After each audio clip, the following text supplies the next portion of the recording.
3. Perwatakan. 4. Latar. Maka menyebutkan tujuan pembelajaran ini hari ini.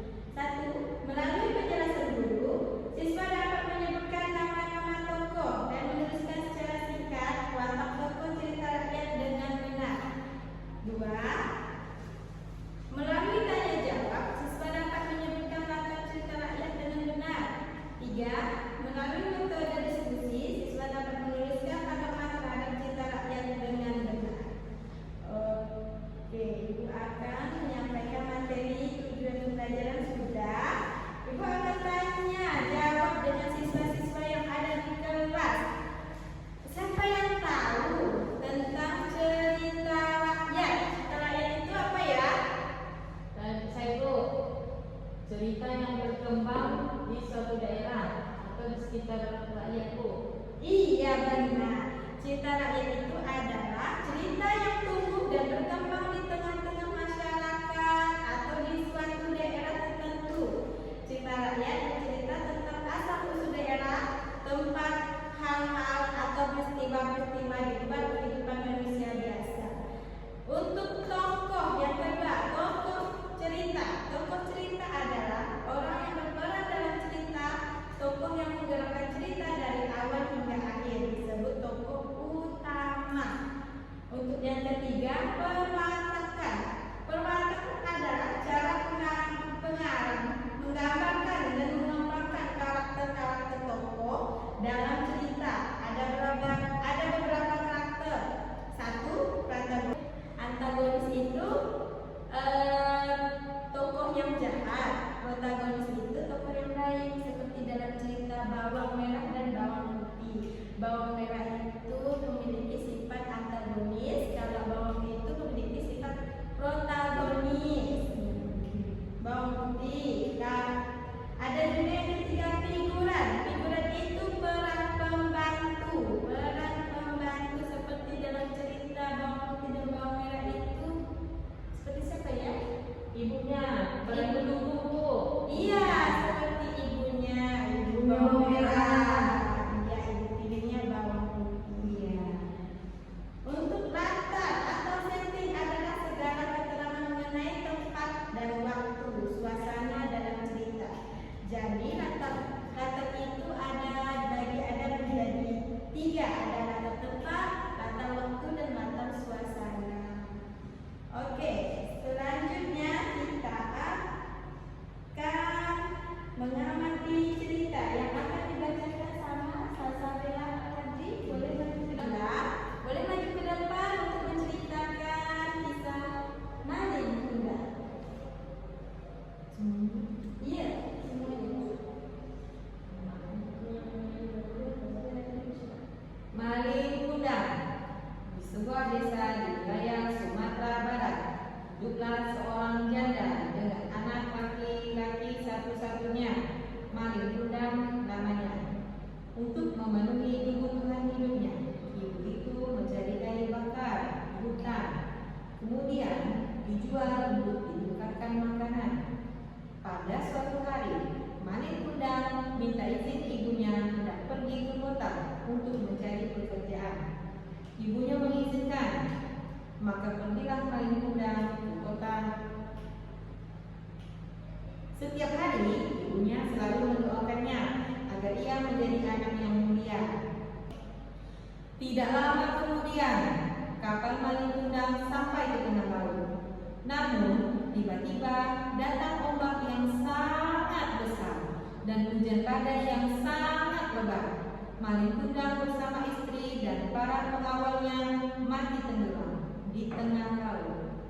Itulah balasan anak yang durhaka kepada ibunya. Oke, terima kasih Salsabila. Ibu ya.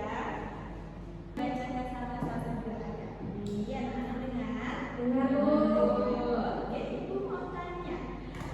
Dalam nama tokoh yang dibacakan Salsabila Al-Qadri siapa ya? Malin Kundang. Malin Kundang. Siapa lagi? Istrinya. Istri Malin Kundang. Terus yang Ibu Malin Kundang. Malin Kundang.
Oke, sudah dibaca ya cerita dari petani yang baik hati. Untuk kelompok 1 yaitu Salsabila, Al-Qadri dan kelompok Jubaidah. Ya, oke. Ibu akan membacakannya. Dari kelompok 1 Salsabila, Al-Qadri dan Jubaidah. Untuk diskusinya bagus, latarnya pedesaan sawah, tokoh Pak Tani dan istri Pak Tani, watak Pak Tani pekerja keras, baik, istri Pak Tani sabar. Tanggapan kita harus bersyukur dan harus sabar. Oke, bagus sekali untuk kelompok 1. Tepuk tangannya. Untuk materi yang Ibu sampaikan hari ini tentang cerita rakyat, anak-anak sudah paham? Alhamdulillah sudah paham, tidak ada yang bingung lagi. Tidak ada pertanyaan. Oke. Mengakhiri pelajaran hari ini, Ibu akan memberikan soal untuk anak-anak agar bisa memahami pelajaran kita hari ini ya. Mohon diisi. Disilang dijawab.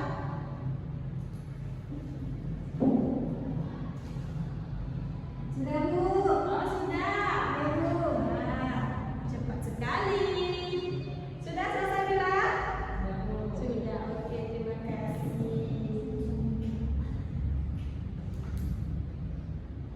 Oke. Sekian dari Ibu.